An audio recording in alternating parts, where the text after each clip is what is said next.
تو پورے جنگل کو جلا دیتی ہے۔ آج اس چنگاری کو اگر آپ نے نہیں بجھایا، آج جو آپ کے علاقے میں برائی آئی، اس برائی کو دور نہ کیا، سٹیپ نہ لیا آپ نے، تو کل کو وہ برائی بہت جلد آپ کے گھر میں بھی آ جائے، کوئی بعید نہیں۔ آپ کا بچہ بھی اس کی صحبت پا جائے، کوئی بعید نہیں۔ میرے محترم، میرے پیارے اسلامی بھائیوں، نیت کر لو، اپنی کیپیسٹی کے اعتبار سے ہم لوگوں کو سمجھائیں گے۔ نیت کرتے ہیں؟ کوئی گندگی پھینک رہا ہے راستے میں، آپ اس کو یہ بولو گے نا، بھائی صفائی رکھو، ہمارا دین صفائی پسند دین ہے، یہ بھی نیکی کی دعوت ہے۔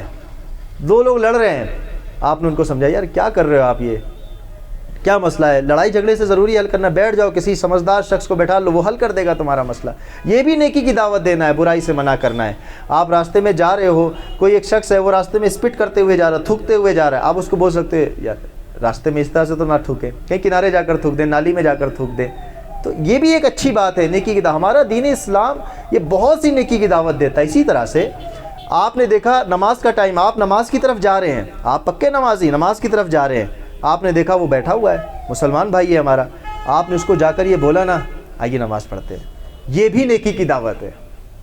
آپ کے گھر میں آپ کی بیٹی ہے، آپ کی بہن ہے، آپ کی بیوی ہے، آپ نے دیکھا کہ یہ کہیں ایسی جگہ باہر برآمدے میں یا کہیں گیلری میں یا کہیں ایسے روڈ پر کھڑی ہیں اور ان کے سر پہ دوپٹہ نہیں ہے، آپ نے ان سے بولا جو کہ دوپٹہ ڈال دیجئے، بیٹا دوپٹہ ڈال لو، یا والدہ اماں دوپٹہ ڈال دیجئے، ماں دوپٹہ ڈال لو، یہ کہنا بھی اچھی بات ہے، نیکی کی دعوت ہے۔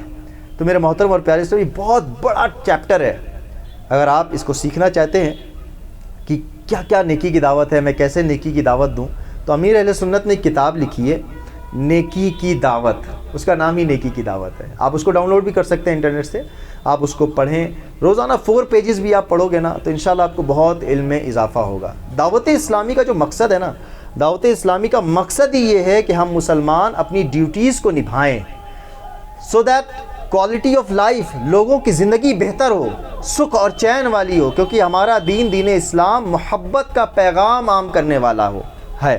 چاہے وہ غریب نواز کو آپ دیکھ لیں، چاہے وہ آپ شاہ ہمدان کو دیکھ لیں، چاہے وہ اعلیٰ حضرت امام اہل سنت کو دیکھ لیں، چاہے آپ غوث پاک کو دیکھ لیں، داتا پیا کو دیکھ لیں، آپ جن بزرگ کو بھی اٹھا کر دیکھیں گے، ان کی زندگی میں آپ کو نیکی کی دعوت دینا اور برائی سے منع کرنا، یہ واضح طور پر سونے کے اکشروں سے لکھا ہوا آپ کو دکھائی دے گا، گولڈن ورڈز میں آپ کو دکھائی دے گا۔ ان کی زندگی پوری نیکی کی دعوت میں، برائی سے منع کرنے میں، اور یہ عام لوگوں کو نہیں، یہ تو بادشاہوں کو جا کر بھی نیکی کی دعوت دیا کرتے تھے، جہاں برائی دیکھتے تھے، بلکہ ان کا حال یہ ہوتا تھا، ایک مرتبہ ایک بزرگ رحمۃ اللہ تعالی علیہ راستے سے گزر رہے تھے اور کسی کو گناہ کرتے دیکھا، برا کام کرتے دیکھا، اب یہ روک نہیں سکے تھے اسے، کسی وجہ سے، کوئی وجہ ہوگی، تو ان کو اتنا جلال آیا، اتنا افسوس ہوا، اتنا غم ہوا کہ ان کے پیشاب میں خون آ گیا۔ کیا ہم کبھی اپنے مسلمان بھائی کو گناہوں میں، برائیوں میں پڑا دیکھ کر، پیشاب میں خون آنا تو بہت بڑی بات ہے، کیا دل میں بھی ایک افسوس آتا ہے، یار یہ میرا بھائی نماز نہیں پڑھا؟ نماز نہ پڑھنے والے کو جہنم میں وعیدیں سنائی گئی جہنم جانے کی، یہ ہمارے رب نے فرمایا، ہمارے نبی پاک، ہم حق مانتے ہیں انہیں، مسلمان ہیں، ہم قرآن و حدیث کو حق مانتے ہیں، مگر کیا ہم نے کسی مسلمان بھائی کو جب نماز نہیں پڑھ رہا تھا دل میں ایک تکلیف ہوئی، ارے کہیں یہ جہنم میں چلا جائے، میں اس کو بچاؤں گا؟ نہیں نا۔ آج لوگ جھوٹ بول رہے ہوتے ہیں، آج لوگ وعدہ خلافی کر رہے ہوتے ہیں، دل آزاریاں کر رہے ہوتے ہیں، غیبت کر رہے ہوتے ہیں، اور ہم ان کو منع کرنے کی بجائے انہی کی گیدرنگ میں بیٹھ جاتے ہیں۔ آج مذاق اڑایا جا رہا ہے، آج جھگڑے کیے جا رہے ہیں، غصے دکھائے جا رہے ہیں، آج جو ہے سختی کی جا رہی ہے، بھائی بھائی کی نہیں بن رہی ہے، میاں بیوی کی نہیں بن رہی ہے، طلاقوں کا ریشیو بڑھتا چلا جا رہا ہے، آج کیا کیا گناہ بیان کروں میں، کیا ہمارے دل میں افسوس تک نہیں ہوتا؟ چلو ہر جگہ آپ ہاتھ پکڑ کے روک نہیں سکتے، ہر جگہ آپ زبان سے روک نہیں سکتے، مگر ہمارے دین نے تیسری بات جو ارشاد فرمائی ہے وہ یہی ہے نا، ہمارے نبی پاک صلی اللہ علیہ وسلم نے جو تیسری بات ارشاد فرمائی ہے، میں وہ تینوں بات آپ کو دوبارہ بتاتا ہوں کہ جب کبھی برائی دیکھے، ایک مسلمان کی ڈیوٹی بتا رہا ہوں میں، جب کبھی برائی دیکھے، میرے آقا صلی اللہ علیہ وسلم کے فرمان کا خلاصہ ہے، اپنے ہاتھ سے اس برائی کو روک لو، بدل دو، اسے اسٹاپ کر دو۔ ہاتھ سے نہیں بدل سکتے، اتنی طاقت نہیں ہے، کیونکہ ہر کوئی ہاتھ سے نہیں بدل سکتا، یہ حاکم ہو، کوئی حکمران ہو، ان کے لیے ہوتا ہے، یا باپ ہو اپنے بیٹے کو زبردستی ہاتھ سے روک سکتا ہے، ٹھیک ہے، مگر ہر کوئی عام آدمی نہیں روک سکتا، تو زبان سے بول دو۔ دوسرا کیا ہے؟ زبان سے روک دو اسے، بھائی مت کریں آپ، اچھا اس کی بھی بعض اوقات طاقت نہیں ہوتی، ایسا مسئلہ ہوتا ہے کہ اگر میں بولوں گا تو پتہ چلا اور فتنہ ہوگا، یا مجھ پر نقصان آ جائے گا، یا کوئی اور بڑا نقصان ہو سکتا ہے، جھگڑا بڑھ سکتا ہے. تو کم از کم اتنا تو کر لو کہ اس برائی کو دیکھ کر دل میں نفرت پیدا کرو. یہ جو ہو رہا ہے غلط ہو رہا ہے، میں روک نہیں پا رہا نا، مگر نفرت تو پیدا کر لو. یہ ہے دعوت اسلامی کا پیغام.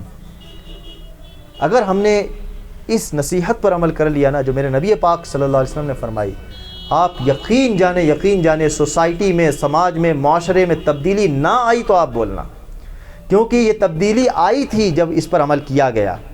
اور صرف عرب میں نہیں، عجم میں بھی، صرف عرب کے اندر نہیں بلکہ دنیا بھر میں جب اس نظام پر عمل کیا گیا، جب لوگوں کو برائی سے منع کیا گیا، جب لوگوں کو نیکی کی باتیں بتائی گئیں، تو ایک تبدیلی آئی کہ وہ وقت مسلمانوں نے دیکھا کہ خود کو حاجت ہوتی تھی کسی چیز کی، مگر اپنے بھائی پر وہ حاجت قربان کر دیا جاتا تھا. صحابہ کرام کے دور کی بات ہے، آخری بات عرض کر کے میں اختتام کی طرف لاتا ہوں. صحابہ کرام کے دور کی بات ہے، ایک صحابی رسول سے ان کو کسی دوست نے انہیں سری، بکرے کی سری جو ہوتی ہے کھانے کے لیے، وہ پیش کی. ان کو ضرورت تھی، حاجت تھی، بھوکے تھے ان کے گھر والے، وہ سری پیش کی. جب گھر میں آیا تو ان کو خبر ہوئی کہ ان کا پڑوسی جو ہے وہ بھی بھوکا ہے، اس کے گھر والے بھی بھوکے ہیں. انہوں نے کیا کیا، وہ اپنے پڑوسی کو دے دی. پڑوسی کو بھی حاجت تھی، مگر پڑوسی کو یہ پتہ چلا کہ اس کا پڑوسی جو ہے وہ بھوکا ہے، وہ وہاں دے دی. اس طرح سے کرتے کرتے 7 گھروں سے گھوم کر دوبارہ وہ سری اسی گھر میں آ گئی جہاں سے پہلی بار چلی تھی.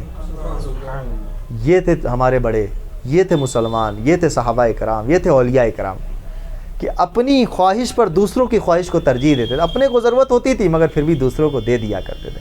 ہمارا تو حال یہ ہے کہ ہم تو اپنے بھائی کا، سگے بھائی کا بھی وہ چھیننے میں اگر موقع ملے تو چھین لیتے ہیں. ہمارا حال تو یہ ہے کہ اگر پتہ چلتا ہے کہ 1 مہینے کے بعد اب مہنگائی، سامان کم ملے گا، میرے پاس اسٹاک کر لوں گا میں تو مہنگا سامان بکے گا تو اسٹاک کر لیتے ہیں. ہمارا حال تو یہ ہے کہ ابھی وہ ایک جگہ ایک ملک میں باڑھ آئی، تو پتہ چلا باڑھ آئی، لوگ بڑے پریشان ہوئے، بڑا گھر بار وہ معاملات ہوا، کھانے پینے کے معاملات ڈسٹرب ہوئے، جانیں گئیں. ہونا تو یہ چاہیے تھا کہ اپنے وہ خزانے کھول دینے چاہیے تھے، مگر جن کے پاس خزانے موجود تھے نا، چاول تھا، کھانے کا آئٹم تھا، سامان تھا، انہوں نے ان کے ریٹ بڑھا دیے کہ اب تو لوگ مجبوری میں لیں گے تو ہم اور پروفٹ کما دیں گے. کیسی ذہنیت ہماری ہو گئی، ایل مینٹیلٹی ہماری ہو گئی. میرے محترم پیارے اسلام بھائی، وہی بات آتی ہے جو ڈاکٹر اقبال نے کہی تھی نا، درس قرآن اگر ہم نے نہ بھلایا ہوتا، یہ زمانہ نہ زمانے نے دکھایا ہوتا. آ جائیے قرآن پاک کی طرف، آ جائیے حدیث پاک کی طرف، آ جائیے صحابہ اور اہل بیت کی تعلیم کی طرف، آ جائیے اولیاء کاملین، اہل سنت والجماعت کے علماء کاملین کی تعلیم کی طرف. یہی تعلیم دینے کے لیے الحمدللہ عز و جل ایک معاشرے کو پیسفل بنانے کے لیے، معاشرے کو محبت و بھرا بنانے کے لیے دعوت اسلامی نظام میں آئی ہے. اور یہ دعوت اسلامی کسی ایک ملک، کسی ایک شہر، کسی ایک گاؤں کی نہیں، دعوت اسلامی پوری دنیا کی ہے. جہاں جہاں برائی پھیلے گی، جہاں جہاں نیکیوں کی دعوت دینی ہوگی، دعوت اسلامی وہاں جائے گی. آپ بھی ہمارا ہاتھ بنے، بازو بنے، اور نیکی کے اس کام میں ہماری مدد کریں. ایوری منتھ اگر آپ 3 ڈیز کا مدنی قافلہ سفر کریں گے، آپ کو خود بھی علم دین سیکھنے کا موقع ملے گا، اور آپ کو اس عظیم کام نیکی کی دعوت دینا، برائی سے منع کرنا، اس کام کو کرنے کی بھی آپ کو ترغیب ملے گی. پریکٹیکلی آپ اتریں گے میدان میں اور لوگوں کو نیکی کی طرف بلائیں گے. میری گزارش ہے کہ مدنی قافلوں میں کم از کم ہر ماہ 3 دن تو ضرور دے. 27 دن your business your job, 3 days for رب تبارک و تعالی. 3 ڈیز آپ اللہ کی راہ میں گزاریں. انشاءاللہ آپ کو خود ایک سکون محسوس ہوگا، روحانیت، اسپریچولیٹی محسوس ہوگی، اور انشاءاللہ تعالی زندگی نہ بہت خوشگوار گزر جائے گی. ورنہ جھریاں، سفید بال، کمر کے جھک جانے اور سانس کے اکھڑ جانے تک کا انتظار کرو گے تو سب ہاتھ سے گوا بیٹھو گے. اللہ پاک ہمیں عمل کی توفیق عطا فرمائے، ہمیں نیک ماحول میں جینا مرنا نصیب فرمائے.